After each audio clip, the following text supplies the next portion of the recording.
So welcome to WTF Stories and Advice. I am Caroline Cranshaw. And I'm Daryl Gove. And we give advice. And tell stories. Yeah. I have a story, and it's a true story, and I don't know if you know about it. Do you know about the magic money fairy? No, but I'd love to know more. So you don't know that he's here. It's a male fairy, right? It's one that you might mistake for an insect with more than 4 legs because he has a very long appendage. And this male magic money fairy. No, but hallelujah to that.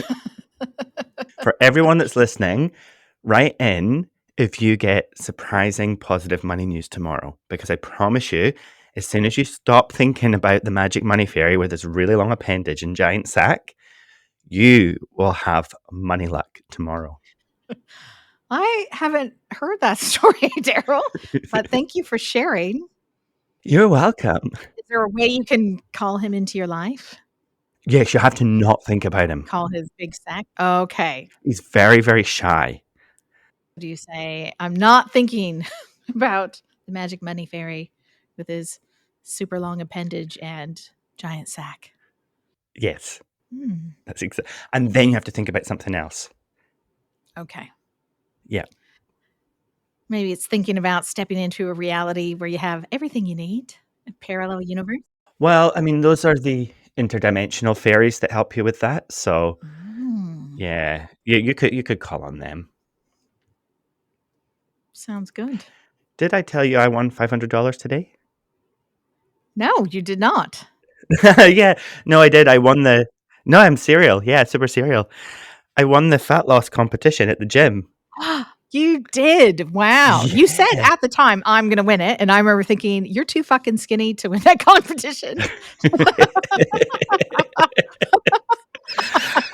Yeah, I won based on percentage fat loss versus muscle. So basically, I lost no muscle at all, maintained it, but lost a large percentage of body fat. And so it's quite hard to do. But for me, I was just like, I'll just like have the mindset that I'm going to do it, and then it will be fine. Well, you did. Good on you. Yeah. That's awesome. Congratulations. Yeah, thanks. I remember thinking at the time you were way too thin and fit to win that competition. But I was also thinking, maybe you don't know how much I like to win things.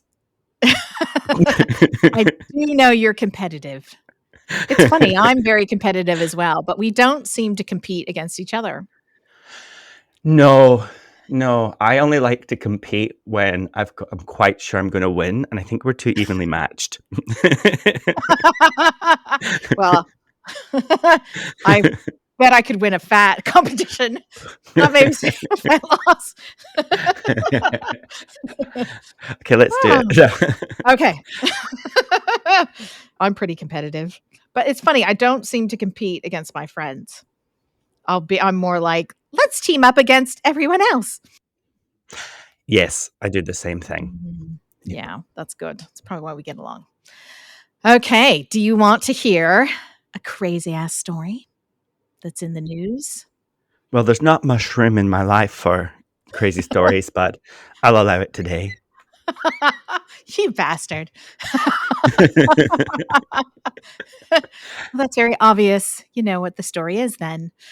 So I did tell you, so that would be part of it.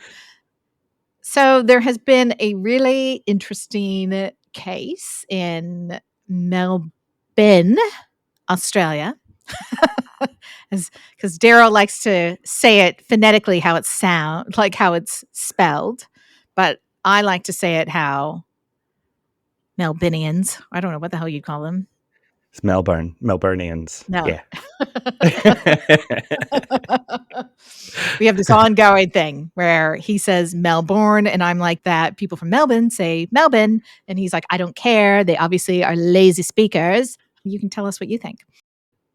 This all happened on one fateful day, July 29th, when a woman named Erin Patterson prepared a special meal of beef Wellington with lots of mushrooms for lunch in her home in Leongatha? Leongatha.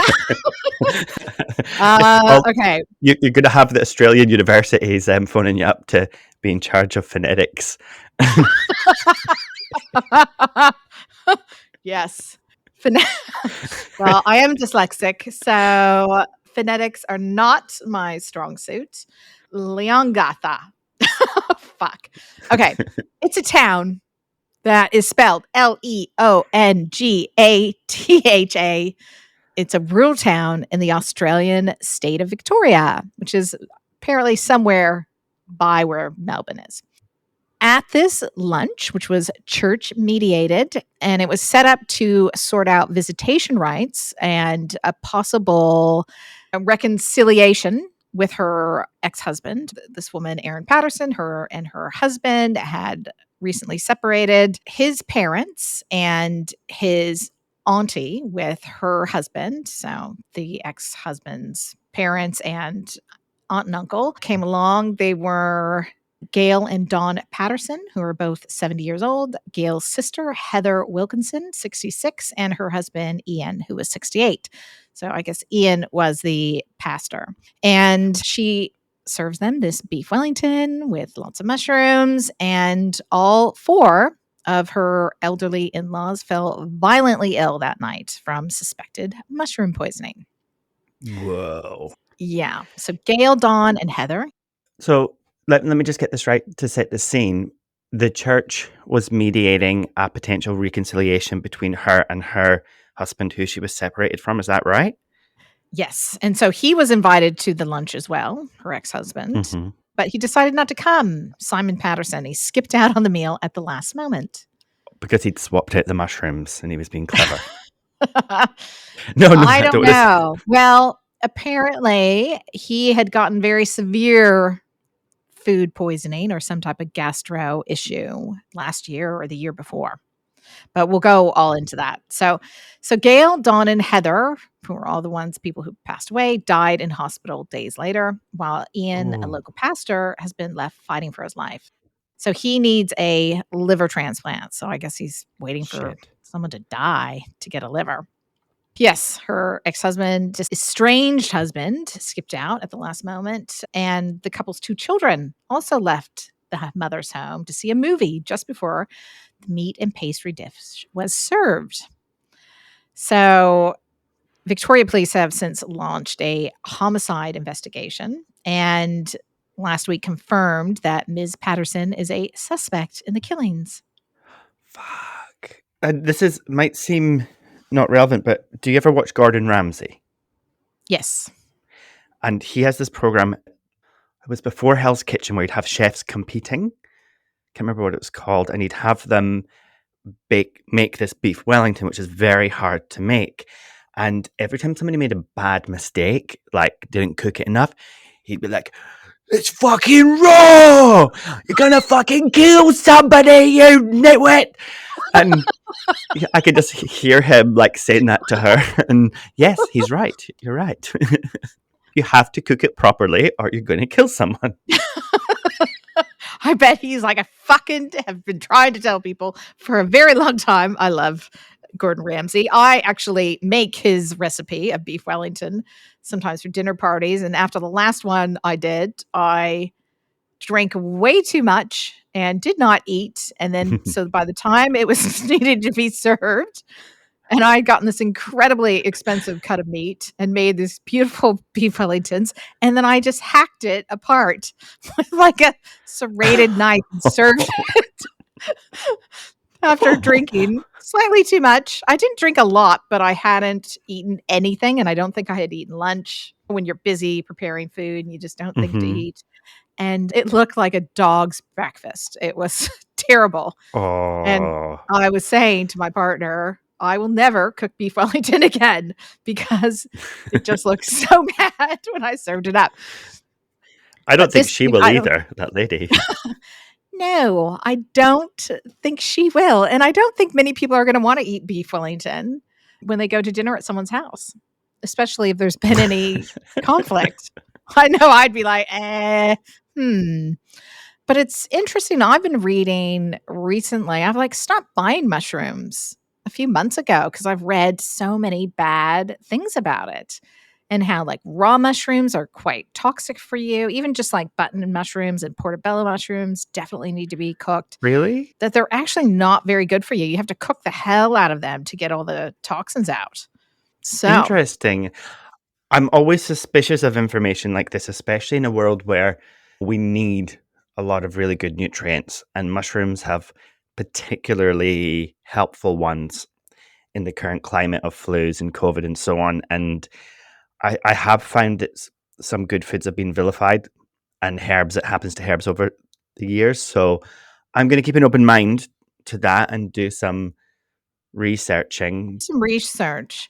I do take medicinal mushrooms every day. I take turkey tail and I take lion's mane. I sometimes take cordyceps. I take reishi mushrooms. So I take them, the more healing medicinal ones. But I've just read a few things recently, which I'm sure this case is going to be terrible for like the whole mushroom industry. But it was, I Or think it's it going to be was, great for it if she gets off. well, it sounds like they still, so these people are dead. She admitted, so apparently she is a very experienced wild mushroom forager. She claims that she used regular button mushrooms from the grocery store, but she had also used some dried mushrooms that she had purchased months earlier from an Asian grocery store, but she can't remember which one it was, funnily enough. Mm. Yes. So the experienced mushroom collector, coincidentally, by the way, Mhm. that's just one of our little hobbies, bought Yep, some weird mushrooms that she couldn't identify and thought, I'm going to use them in cooking. exactly. And Hmm. so apparently she was at the hospital with her children discussing the food hydrator for some reason. And her former husband asked, "Is that what you used to poison them?" And she said, "Absolutely not." And that she threw away the dehydrator months ago. But then it turns out that she hadn't. So, what they think has happened, what they're all showing symptoms of, is being poisoned with death cap mushrooms, which are the most Fuck. poisoned mushrooms in the world. They're responsible for 90% of all deaths, of fatal deaths from, oh, obviously, fatal deaths, fatalities from moistened mushrooming. My brain has died. I've been teaching all morning. Yes, they're super fucking toxic and poisoning, so you should not eat them. Just half a cap of these mushrooms will kill you. Now, people are also saying that they haven't been in season since like May. And so Hmm. they think that they possibly could have been harvested and then dehydrated to use later. And another reason why you might want to dehydrate them is then you can grind them up into a powder and put that in, I don't know, like the mushroom paste you would make. Well, also anything medicinal, when you dehydrate them and take the water out, it concentrates the actives. And that's why we dry herbs. It concentrates the actives, so it's going to make it stronger. Yes, exactly. Mm. So apparently, her ex husband had once spent 16 days in an induced coma from a mystery gastro illness after eating food prepared by his wife. And yeah, Mm. so she wouldn't make a statement to the police on her lawyer's advice. She lied and said that she did not, that she had gotten rid of this dehydrator months ago, which it turned out she got rid of it immediately. And they've now found the dehydrator at the local dump. And so I guess they're investigating that. They've interviewed her and they have not pressed any charges yet. But I think it's pretty obvious. I think one of the reasons they haven't pressed charges is because they have to decide which charges to press. Is it going to be murder, Mm. manslaughter? Like, did she know? Did she try to kill them? Did she Yeah. try to harm them but didn't know they would die? Or was it reckless? Like, she knew she had death cap mushrooms dried and she didn't mean to use them, but she did. And so there's a whole, like, kind of scale of how evil is she and Yeah. which one do we accuse her of? Well, and it's what's the motive? It's like, is her motive needs to get rid of the family so she can reconcile with her husband?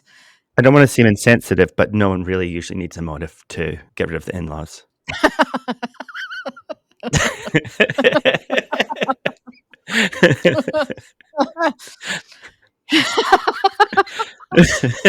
Yep, that's a good point. But yeah, I guess it's like, what would she have to gain? Or it's interesting because it sounds like they were trying to get the husband to reconcile and trying to make peace with her, and she ends up killing them. I mean, was the food meant for him? And then she somehow mixed it up. But surely if she wanted to get him and they turned up and he wasn't coming, she could have backed out of it, served the beef Wellington without the mushroom sauce. And just as a side note, I apologize if anybody's offended by my seeming insensitivity. Like, I don't read true crime. I can't cope with these kind of things, so I make humor all the time. It's my kind of coping mechanism, and hopefully that suits you and you can have a laugh. But it is because I care rather than the opposite that I do make fun. And yeah. But what's interesting is that a former painter has come forward who said he was hired to paint a wall in her house that he called the death wall. And he was so disturbed Mhm. by the drawings on this wall that looked like they were That he children's painted. drawings. He was hired to paint over it, but he was so disturbed by it, he took photos of it and sent it to other people going, "What the hell is this?" And I'll put a link to the different stories on this. I haven't heard about that. What kind of pictures? Yes. So there's pictures of tombstones saying, "Grandma, rest in peace. Me, rest in peace. You are dead from my sword." There's like all these really quite disturbing images Fuck. with the kids' drawings. And it was just like in their lounge or something. He was just very struck by the drawings and upset by it. Just didn't look right. It seemed quite disturbing. So the kids could be just, I mean, I've certainly treated kids that were preoccupied with death multiple Mhm. times, where like a grandparent has died and then they draw constant pictures of grandma dead or tombstones or funerals. And I think in some ways they're just trying to process what's happening. And we don't know that they haven't had another grandmother or a great grandmother that died, and it's completely unrelated to all of this. We don't know that, but still, Yeah, it's information. it is information. And interesting that she was saying she didn't know and that she can't remember what store she's bought them from. And yeah, apparently the husband, when he heard them talking about the dehydrator, she claims that she gave the food to her children the next day, but they don't like mushrooms, so she scraped off the mushrooms, and she's claiming that she ate it as well, and that she was hospitalized for gastro issues and had to be put on an IV. Is that true? Well, that's what she's claiming. I don't know if it's completely true. Because it could be like, the Princess Bride movie, Yeah. and they do the poison challenge where he has to pick which glass has poison, Yeah. but the guy has spent years building up a tolerance to it because you have like a little bit and then a little bit more and a little bit more. And maybe she's been like building up a tolerance over all the years because she must be Cancerian, so that one day she can get back at everybody 10 years into the future. Yeah. Yep. I'd say Cancer or Scorpio. Yep. Or Scorpio, yep. So she eats it too. She's like, I ate it too. Ha ha ha, I built a tolerance. Well, all you have to do is just take like the tiniest little fragment bite of it, right? So that you do Well, get a little bit sick. but that's not advice because that also could kill you. So because we Yeah. don't know exactly. But Oh, yeah, and this is that's a not theory. advice. I just wonder how many copycat cases there's going to be. Well, if she gets off with it, that's the thing. That's the hard thing because they have to establish motive, right? And then there has to be evidence and there has to be a jury would have to convict her. And yeah, my worry is if she is guilty, or even if she isn't, but she gets away with it, then yeah, copycat cases could really increase. But one thing that's sticking in my mind is she's not even in Melbourne. the city. She's out of it in a little town. Like, how many Asian grocery stores are there that you don't remember where you shopped? She's claiming she bought them in Melbourne when she lived there and then took the dried mushrooms with her when she moved. When I saw she lived in a little rural town, I was like, "Well, of course." She seems to remember a lot about the journey of these mushrooms. I know. The most obvious answer normally is the correct one. And yeah, it's interesting that she refused to talk to the police, but that's what lawyers always advise, and that's what I've always advised my children. In New Zealand, all you have to say is your name, right? I don't think you even have to say that in the States. And I'm like, you just don't talk until I'm there or a lawyer's there. And they're like, but why would I do that? Because I'd be innocent. And then you look like you're guilty. But my stepmother was a lawyer, so she drilled that into me. You don't say shit. Because people do get wrongly convicted, you can incriminate yourself, and sometimes they could be like a dog with the bone, thinking you're guilty yeah. Well, there's been several states that have banned the death penalty because they found once they brought in DNA testing, 1/3 of people on death row were actually innocent. It's for that reason I can't support the death penalty. Like, I get it, and I know why somebody would want it. But I just find that the possibility of somebody innocent being wrongly convicted is too strong. It's too high. And as you say, if 1/3 of people, I mean, that's massive. That's huge. That is huge. That's actually quite terrifying. I've never been a huge fan of the death penalty because I think, well, that's an easy out. I'd rather they do prison like France. Now, France knows how to incarcerate people. You live in a wet, dank hole with nothing. With French people. Daryl. You're so bad. I know a lot of lovely French people. I really like French people personally. No, they're called Belgians. No. I'm just joking. Hey, it is my mission on this podcast. We know 2 French lovely women who we both really like. Yes. So except for you guys. I know lots of French people that I love, but that's funny. Me too. It's just my mission on this podcast to offend an entire nation at least once every few episodes. So, je suis désolé, j'adore le français. I don't know, something about, I'm sure your prisons are lovely. No, their prisons are terrible, but I think that's how prison should be. I don't think it should be like this lovely holiday camp you go to where you get to just work out and hang out, and I don't know. I think it should be not fun. Punishment. I've had clients who want to go back to prison. And I'm like, what? Like, seriously. Or would rather go to prison than do home detention. I've had several clients that say that because, I can go to jail for a month or 2, or I can be on home detention for 9 months to a year. Home detention has kind of lost its kind of sting now, because in New Zealand, when people get sentenced to home detention, for example, for rape, right? For rape, people can get sentenced to home detention for like 9 months. It's like, well, what? We all got that with lockdown for having the cold. Exactly. And so, or COVID, even if you consider it serious, people are used to being locked down in New Zealand. We're used to long periods of time at home. So giving that as a punishment to a rapist, it doesn't compute for me. Meanwhile, somebody who served an unvaccinated person coffee got put to jail in New Zealand.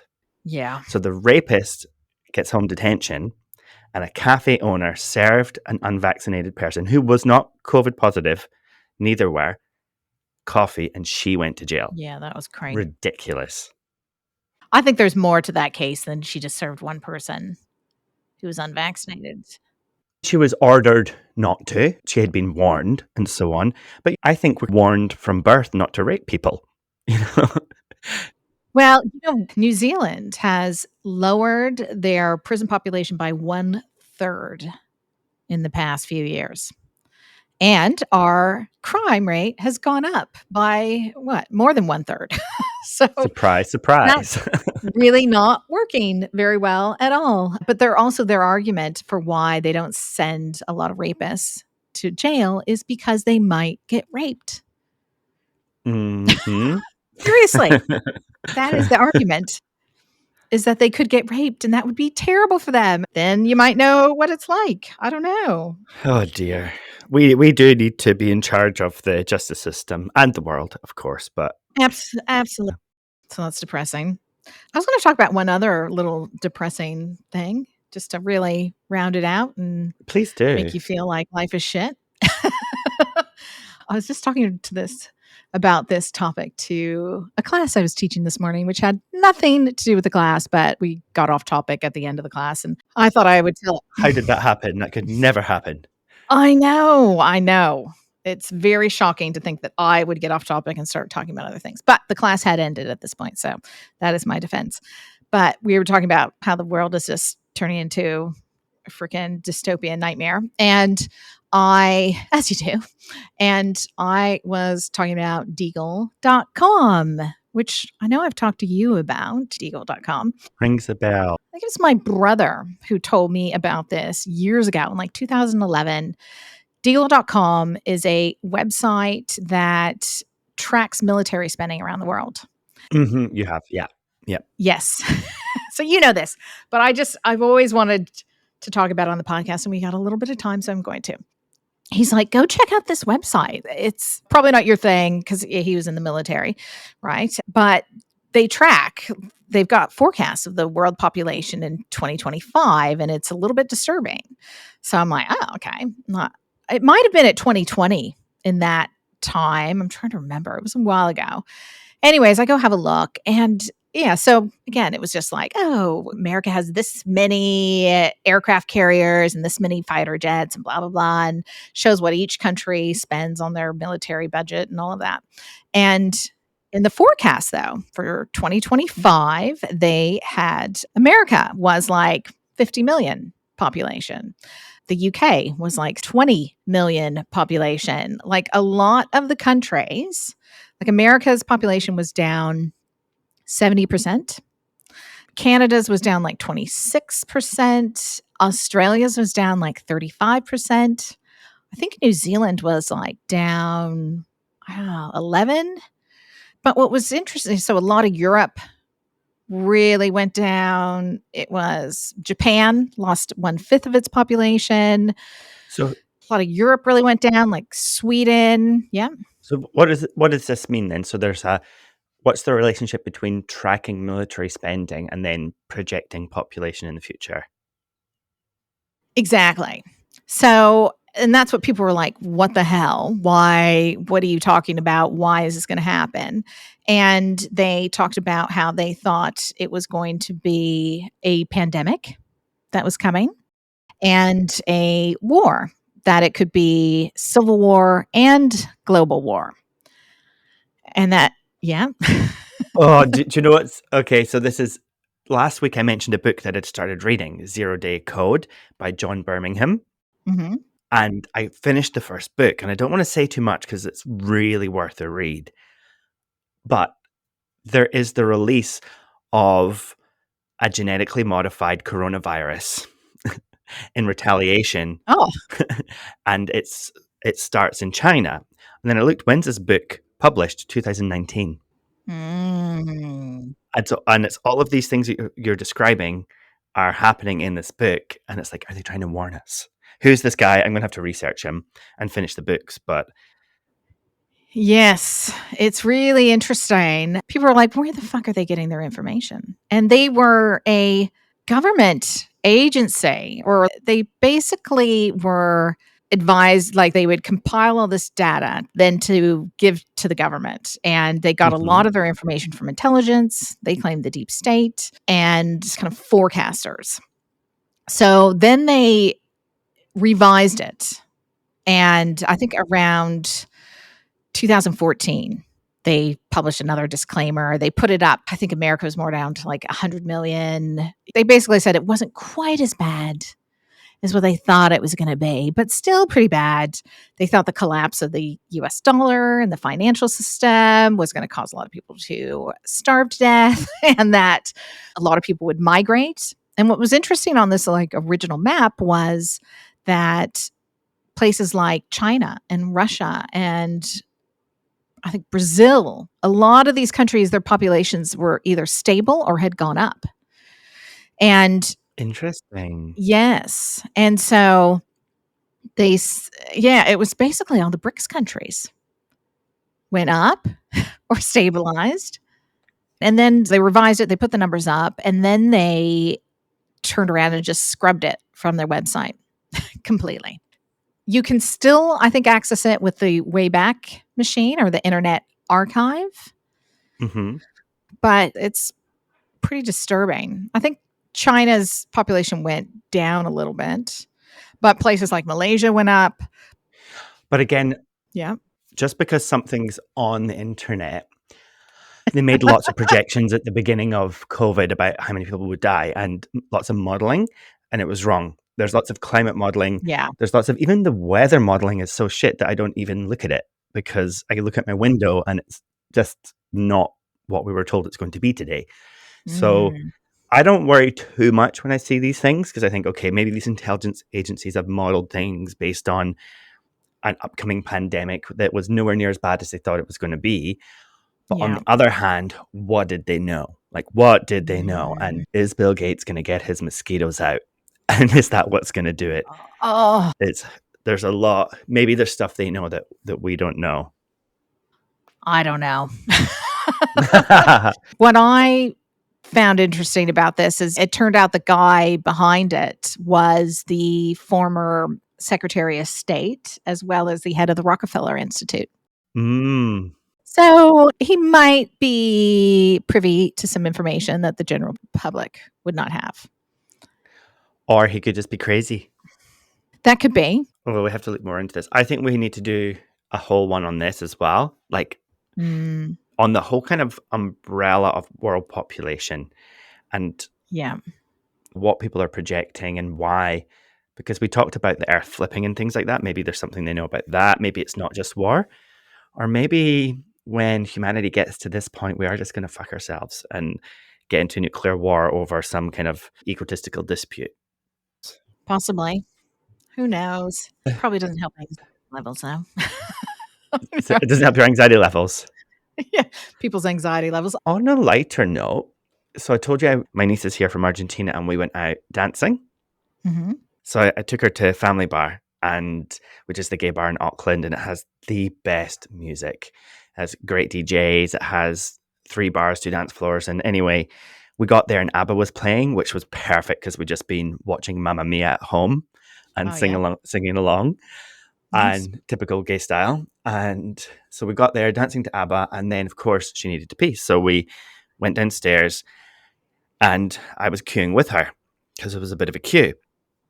And she was telling me, gosh, this is taking a long time. In the clubs in Buenos Aires, what we do is the girls have this song that they sing. It's like a chant. Pee, shake, and go. Pee, shake, and go. Pee, shake, and go. And so all the girls go into the toilet and they're as fast as they can. You pee, shake, wipe, and go. And you do it fast. I'm assuming that's part of the shake process. I don't know. But that's the chant, and they sing it and everybody does it and it motivates them all to be really quick. So the queue's always moving. So she's telling me the story and the queue's not moving. There's only 2 cubicles and the same girls have been in there for ages. And I was just thinking how nice this was and how fun this was. And all of a sudden this Kiwi girl just goes up to one of the cubicles and starts banging it. Get the fuck out! Get the fuck out! You've been there for fucking ages! Get the fuck out! And these 2 girls just come out like, and they're like, what? And they run away. And I was like, yeah, in New Zealand, we also have a way to speed up the girls peeing.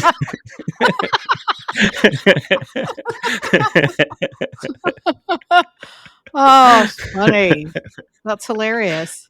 It was brilliant. That's a good story. I thought you were all going to start singing Pee, Shake, and Go, but no, Kiwi style. Get the fuck out before I kill you. Nice. Oh, well, on that happy note. On that happy note, write to us, wtfstoriesandadvice@gmail.com. Yes, and tell us your Pee, Shake, and Go stories. And don't eat mushrooms at anybody's house if you've ever had any conflict with them. I don't know. That's just my advice. It's good advice. Yeah. Give us 5 stars, like, and subscribe. Sounds good. All right. Well, thanks for that. Talk to you soon. Talk to you soon. Bye. Bye.